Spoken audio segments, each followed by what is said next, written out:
Assalamualaikum po sa inyong lahat, o sa wikang Tagalog po ay sumainyo pong lahat ang kapayapaan. Ako nga po pala ang inyong lingkod, Yuritech at your service. Ang bida po sa video natin ngayon ay itong iPad 11th generation. Touchscreen suddenly not working after pong mabagsak lamang ng bahagya. Pinapalitan na daw po ito ni client ng touchscreen, pero same result pa rin daw po, hindi pa rin gumagana. Kaya nang dumating po sa akin ay nakabaklas na po ang iPad. Ang una ko pong chinek ay ang dalawang FPC connector sa motherboard gamit ang multimeter na nakaset sa diode mode. Visual check ko rin po ang touchscreen dahil nga sa binaklas na rin po ito ng ibang technician and based po sa physical appearance ng digitizer ay perfectly good looking pa naman ito. Kaya I presume na working very well pa po itong original touchscreen ng iPad ni client. Isa-isa ko pong chinecheck ang lahat ng pin ng FPC connector ng touchscreen sa motherboard. At ni isa po sa mga pin ay wala po akong na-detect na leak, short, or open line. Intact po lahat ng mga pins, well-connected at walang ka-damage-damage saan ko man pong silipin na anggulo sa aking gamit na microscope. Then, after ko pong makumpirma na maayos naman po ang both FPC connectors, ay nag-proceed naman po ako sa touchscreen circuit. My target is to check the touchscreen ICs and all related components na connected po sa function ng touchscreen. And since na may mga metal cover po ang mga component ng touchscreen circuit, ay obligado po tayong gumamit ng mini grinding tool for the safety of the whole motherboard. Alanganin po kasi, or medyo risky po, kung tatanggalin po natin ang mga metal cover by using hot air blower. By checking the touchscreen circuit with the combination of multimeter and board view diagram, ay nalaman po natin na may short to ground sa ilang components ng touchscreen circuit.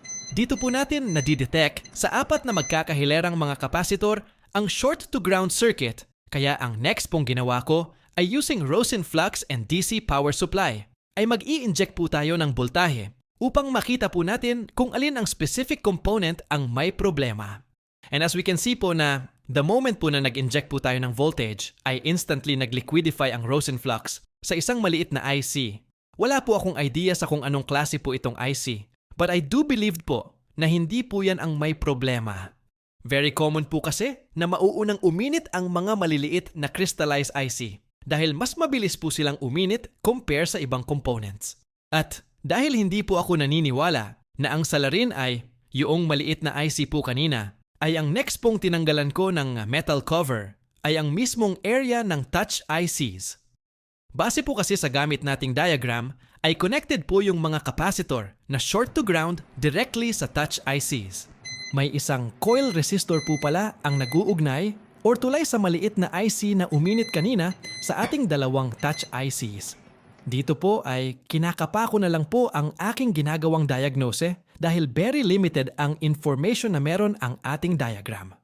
Medyo latest model pa po kasi itong iPad na ginagawa natin. Kaya siguro, hindi pa kumpleto ang information na meron sa ating ginagamit na JC Drawing Diagram Tool. Tinanggal ko po ang coil-looking resistor dahil gusto ko pong alamin kung saan po nanggagaling ang short circuit component. Sa area po ba ng touch ICs or sa area po ng small IC na uminit kanina. And to my surprise po, ay both short to ground po pala ang magkabilang linya. And to make our diagnostic safe and accurate, ay gumamit na po ako ng thermal camera. At kung bibigyan po natin ng pansin, ay may nakikita po tayong small dot na kumikislap sa pagitan ng dalawang touch IC. Kaya nilagyan ko po ng guhit yung tapat ng dot para may guide po tayo kung alin po sa mga component ang posibleng salarin kung bakit nagkaroon po ng short to ground ang touchscreen circuit. Then, right after po natin matanggal yung isang capacitor sa tapat ng ating guhit, ay para pong magic sa Lord of the Ring na biglang naglaho ang short to ground sa ating touchscreen circuit.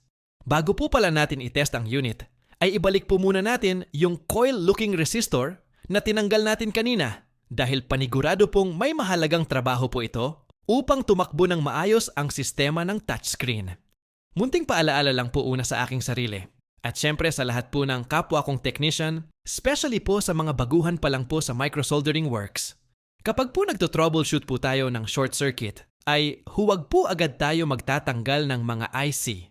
Dahil sobrang liit lang po ng chance na IC po ang nagkukos ng short, madalas ay capacitor at diode lang po ang pinagmumulan ng shorted. Madalas po kasi akong nakakatanggap o nakakakita ng technician na kapag may nakitang umiinit ay bubunutin po agad yung piyesa without knowing na biktima lang din po pala ang kanyang nabunot at hindi yung mismong suspect.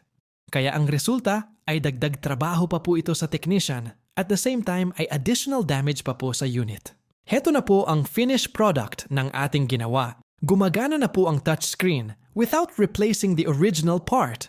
That is the beauty of proper diagnosis. The job is smooth, and most importantly, the unit is safe. Hope everyone enjoy watching and see you on our next videos.